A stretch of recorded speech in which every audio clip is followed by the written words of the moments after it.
By the 1960s, music was more than entertainment. It was identity, rebellion, and freedom of expression. For millions of young Americans, music articulated emotions and frustrations that politics could not.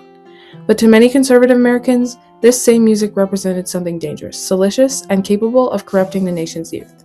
A national debate emerged, not just about music, but about power. How should musical expression be controlled?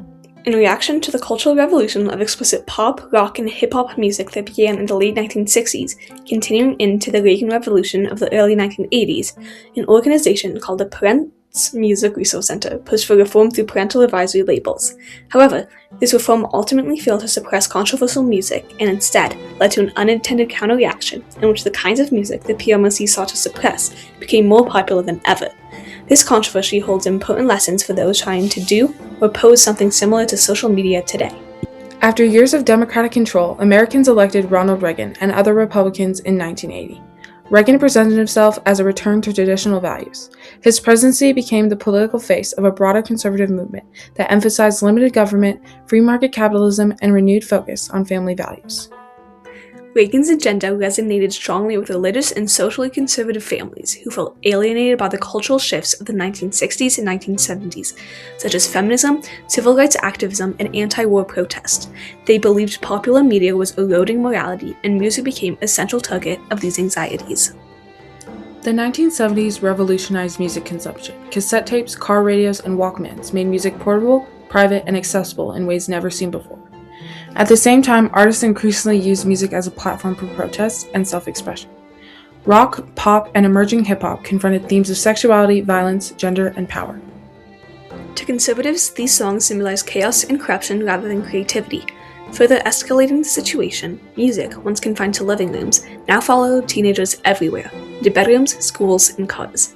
This cultural accessibility intensified fears that parents were losing control over their children's values while they were influenced by media outside of the home. Among those concerned was Tipper Gore, wife of then-Congressman Al Gore. Tipper Gore was an outspoken advocate for women, children, and families, and had previously helped found the Congressional Wives Task Force. In late 1984, while listening to Prince's Purple Rain with her 11-year-old daughter Karina, Gore heard the song Darling Nikki. Lyrics such as sex fiend, masturbating with a magazine shocked Gore, later leading her to write that she was stunned and angry. Rather than blaming Prince alone, Gore concluded the music industry itself needed reform. In May 1985, she joined wives of powerful Washington officials to form the Parents Music Resource Center, or PMRC. The PMRC claimed its mission was not censorship, but education seeking to reform the lyrics and music of the time. To follow these goals, in August 1985, the group released the Filthy 15, a list of songs they deemed explicit. The list included artists across genres, from Prince and Madonna to Judas Priest and Twisted Sister. PTAs and religious groups quickly rallied behind the cause, and media attention exploded. What began as parental concern soon became a national moral panic. As claims circulated linking rock music to sexual violence, Satanism, and even gun violence, pressure mounted for government action. Although no scientific evidence proved music caused crime, conservatives argued it encouraged dangerous behavior. These fears culminated in the Senate porn rock hearings on September 19, 1985, the beginning of government involvement in censoring the teens of the time. The hearings became a cultural spectacle. While the PMRC argued for mandatory warning labels, artists including Frank Zappa, John Denver, and Dee Snider testified against censorship. However, unbeknownst to many of the artists, the Recording Industry Association of America, or the RIAA, had already struck a deal with senators and the PMRC to adopt voluntary warning labels. The hearings, in effect, were symbolic. The outcome had already been decided. Snider noted that he and the other artists set to testify had no purpose in the hearings, as there was no way for them to win. Under this agreement, the RIAA started to place labels to select albums that read Parental Advisory, explicit lyrics.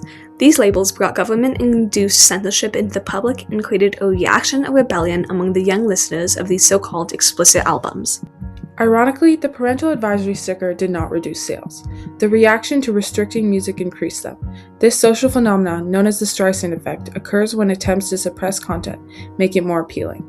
For example, Ice-T's OG Original Gangster saw a 32% sales increase after labeling, despite the song not containing explicit content. Across the industry, labeled albums sold 10 to 30% more than clean versions. Teenagers interpreted albums with a sticker as a badge of authenticity. Proof music was raw, honest, and rebellious. Between 1985 and 1995, teen purchases of labeled albums increased by 25%. Vince Neil of the Motley Crue even noted that once he put the sticker on, that parental warning sticker, the album took off. Those kids wanted it even more. Not only did the labels not protect children, but they also created new problems. Labeling was applied disproportionately to black artists and hip-hop musicians. White rock bands with similar lyrics often avoided labels, while rap albums were flagged heavily. Over half of rap albums carried the advisory sticker, reinforcing racialized assumptions about danger and deviance. Afro-American genres had been around for centuries, but it was only until the 1970s when white youth became captivated by it. A survey from Sound Data found that 74% of rap albums were sold to whites, making conservatives even more fearful of the possible corruption. Through these events, racism emerged as a deeper motive for the PMRC's actions, as their main targets were heavy metal and rap, two genres generally associated with minority groups, working-class youth, and the black community.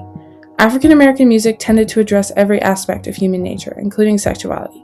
These themes gave justification to the discrimination of African Americans, as the goal of the PMRC was to censor the explicit rap music brought into the media by blacks. The censorship of rap music and the implementation of PA stickers brought more listeners into the black market. As said by Claude Chassinger in his article The Parents Music Resource Center, From Information to Censorship, while black music had been directed at the black market, no one had really objected. It was only when white youth began to be attracted that the attacks really began. The effects of the PMRC did not end in the 1980s. They foreshadowed how censorship would evolve in the digital age. Explicit tracks now receive roughly 35% more streams than clean versions. Today, music is no longer controlled by record stores, but by streaming platforms, algorithms, and social media moderation policies. Instead of warning stickers, content can be demonetized, age-restricted, or removed entirely based on corporate guidelines rather than laws. Musical expression changed the lives of the people in the 1980s as musicians expressed political views and Reformation arguments through their lyrics.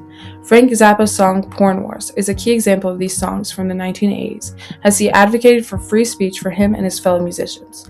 Similarly, Zach Bryan's song Bad News argues against the efforts of ICE and notes falling American spirit through his lyrics. And ICE is gonna come bust down your door. Got some bad news, fading of our red, white, and blue. Government censorship today is not only seen through music, but through emerging social media conflicts.